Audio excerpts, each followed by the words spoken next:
Last night we played a poker game where I was in for $10,000. I nearly lost everything, and we're doing it again tonight. Hello. We are currently in Las Vegas. I'm finally on a functioning schedule because I was up for 24 hours last night. Vegas in itself is so funny to me. They took all degenerates and placed them in the middle of a fucking desert. I was looking at the breakfast menu. $17 for an omelet. My buddy Tanner has chickens back home. He and his mom give me 2 dozen eggs for free.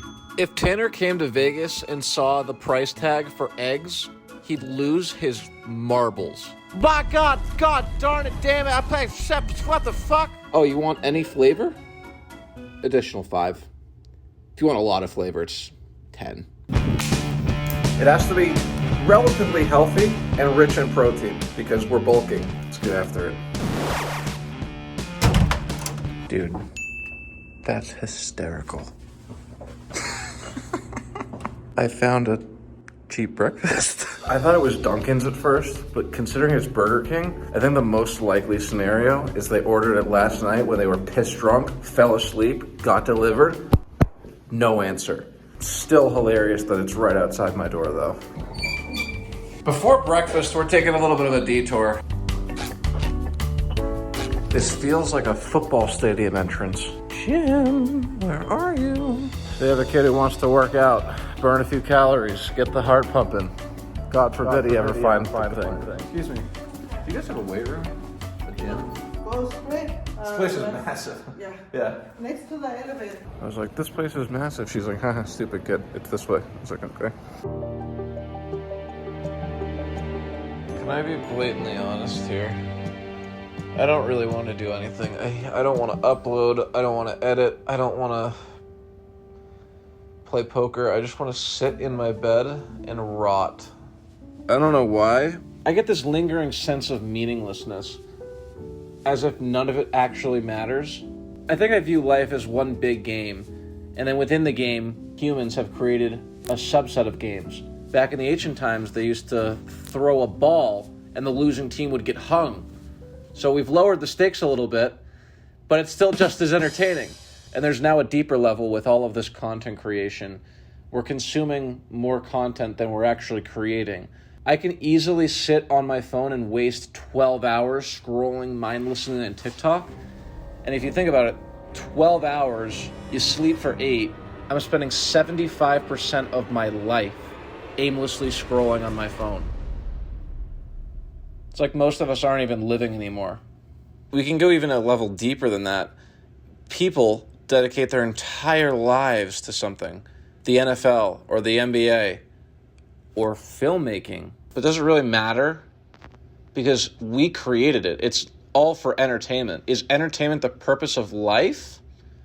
Or is there something deeper? Because if there's something deeper, then we're dedicating our entire life to fulfilling a purpose that is surface level, and we don't even get to tap into something that's deeper. I'm just trying to figure out what the meaning of this all is, because it does seem like I'm wasting my life, and I don't want to do that.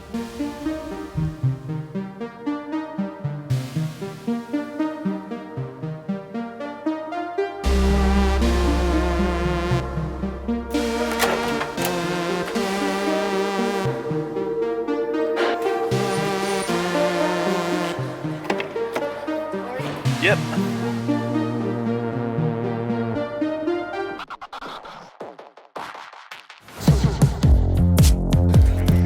It's not that one though.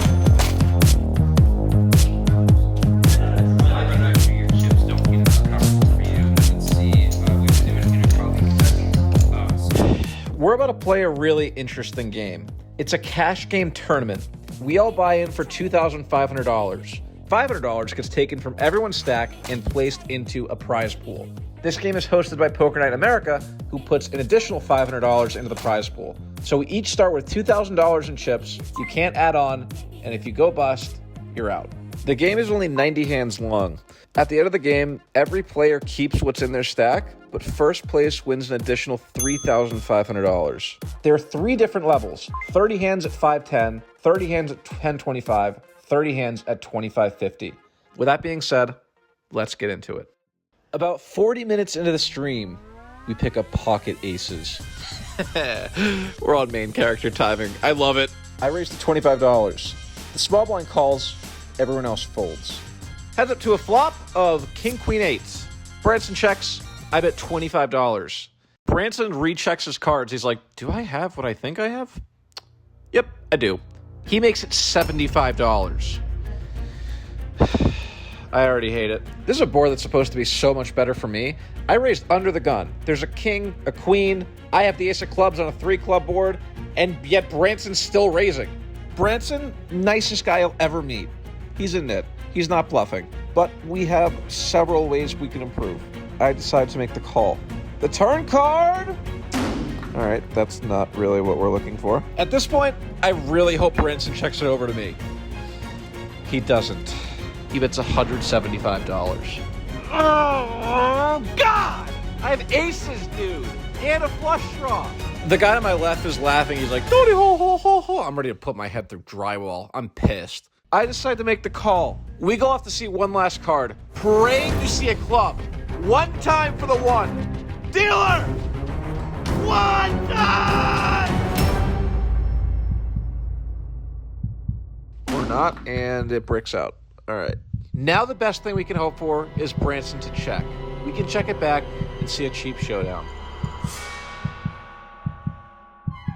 He does not. He bets $300. Son of a bitch! I snap fold. I'm disgusted. I hate this game. Poker's great. I might be bipolar. I'm gonna go get checked out. Not to worry, we play a few small ones, and before you know it, we crawl back to even. This next hand is once again against Branson. This time, we're going for revenge. I pick up pocket 9s under the gun. I raise to $25. Branson and Johnny make the call. 3 ways to a flop of Jack 9-4. Action checks to me. We're doing no such thing. I bet $30. Branson calls. Johnny gets out of the way. The turn card is perfect. It's the 5 of spades. This introduces a backdoor flush draw on a texture where I could have quite a lot of bluffs. We have Branson right where we want him. He has top pair, and we have a set. I turn up the pressure. I bet $175. If he makes this call and the river's a brick, we are destined to make a fortune. Branson ends up folding a jack. I'm going to cry myself to sleep tonight. I might just do it. On the bright side, we're currently up $400 and we are in the lead. If the game were to end now, we would get a $3,500 prize, in addition to the chips that we already have. However, there's still a lot of poker left to play, and anything can happen. At this point, we've played 30 hands. The blinds now increased to 10-20. We're still in the lead, but not by much. We look down at the 2 T's.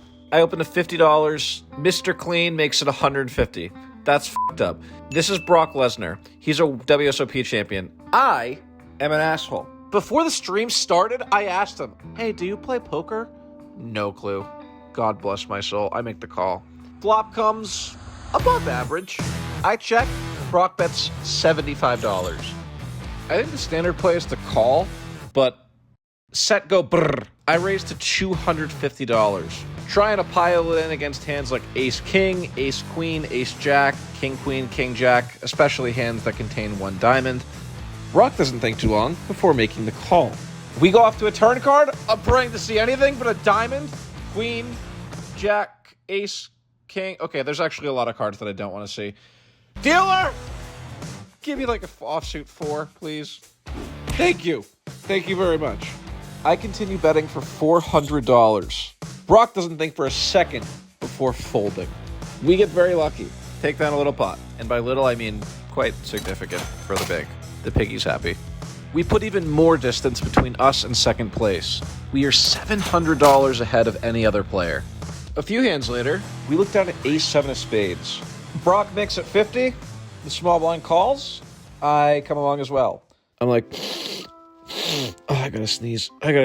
Oh my God, I flopped the flush. I still gotta sneeze though. I check. Unfortunately, action checks around, and the turn is another spade. I check, and action checks around, and the river is yet another spade. That sucks. I bet an Xbox, and neither of these guys have a controller, a spade, or any reason to call. They fold. They have piss. I win. It's annoying. Can't complain too much, though. Yes, I can. That's fucking annoying. We're still up $1,000, and we are far in the lead of any other player. Before I started playing poker, I watched a video on YouTube called How Much Do Poker Players Actually Make? The creator of this video? Johnny Vibes. Fast forward 4 years, now I'm sitting next to him. What the f***? I will say, username checks out. No clickbait. That makes sense. The same orbit, we pick up pocket jacks.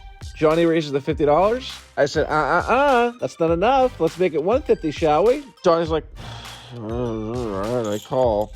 We both look down at our chips, adjust our stacks, and we go off to a flop. That's a great window card. Oh my God, we make a full house. I got the feeling that he wasn't strong at all. Let's let him catch up a little bit. The turn card is the Queen of Diamonds. If Johnny has a hand like Queen 10, King Queen, or Ace Queen, we're gonna get a lot of money in the middle. Johnny checks again. We can't check anymore. I bet $150. Why can't you have a queen once? He folds. I think making hands and not getting paid off is more tilting than being card dead. It's not like you can play hands much different. When your opponents have 6 or 10 high, you're just not really going to make a lot of money. It's really frustrating. It's almost running bad in a sense because you're flopping huge hands, but you're not getting paid anything. Does that make sense? Like, if another person makes an absurd fold to me, I'm going to put my head through drywall. I spend a year and a half dusting off my money, and when I make one hand, they fold. What the fuck? I look down at pocket tens. I raise the $50. Only Johnny makes the call. Heads up to a flop of a big-ass nothing burger. At least that's what it seems like. We have an overpair. I bet $90. Johnny makes the call. Dealer rakes in the chips. We hold hands, going off to a turn card, which comes the Jack of Hearts. Johnny checks it to me once more. I know our hand downgrades to second pair, but the really interesting thing is this Jack should almost never improve his hand. There's no 2-pair combinations that include a Jack, unless Johnny has Jack 8 specifically. We're still going to be ahead of all of his 8X holdings, pocket 7s, pocket 6s. I think we can continue betting for value, getting called by any non-believing pair. I reach into my piggy bank and bet $200. Johnny doesn't even have a pair. He has ace high, but this motherfucker doesn't believe me for a second. He makes the call. We are an 83% favorite to win this hand. All we have to do is avoid an ace or a king. Johnny has 6 outs with 1 card to come. Son of a bitch! Come on, dog. Johnny checks, I snap check it back, and he rolls over a hand that I really was not expecting to see. Then we play another hand with pocket 4s. Get 3-bet by Brock, we call. Flop looks good, he bets 100, we call, and he turns a queen. So that's pretty sick. He bets, we fold, and lose more money. I'm going to... Even worse, now we're not in first place. 60 hands through, blinds are now 25-50. We keep playing up until hand 85 when this situation arises. With 5 hands left in the stream, I have 2,400, Brock has 3,500. He's the chip leader. We're within striking distance. Maria opens to $125. I'm in the big blind with 10-8 offsuit. Maria has $1,700. If we could somehow win all of her chips, we will then be in first place and win an additional $3,500. The only issue is we have to make her go all in. If we both whiff the flop, she's just going to check fold. How do we ensure all of her money gets in the middle and give us a reasonable chance to win first place? Well, there's one solution that I can think of, and I do it often. I jam all in, and she calls for $1,750. We are 31% favorite to win a $3,500 pot, but there's a $3,500 incentive, so we're risking $1,700 to win $7,000. That's my logic. This might be the biggest punt of the fucking century. They just played the Super Bowl. I need to be on that field. What am I doing? We need to get lucky one time. Please!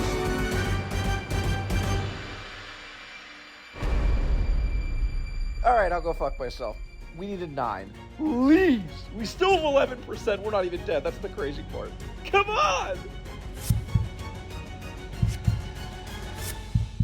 We needed 9. Poker's a game of probability. 1 every 10 times we'll have nearly $8,000. 9 out of 10 times we'll have less than 800. I say this with my entire heart and soul. Dear Lord! One time!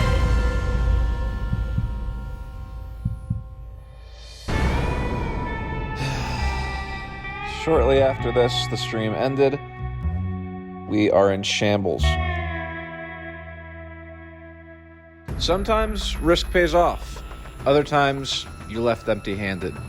I lost $1,600. God, it's frustrating, dude. I can't take these spots when I don't have a bankroll, dude. There's no time to fret. Tomorrow we're hopping on a plane to go to Texas. We're playing on the Lodge live stream. Little did I know, my entire net worth would be at risk in one of the biggest pots of this series. Stay tuned.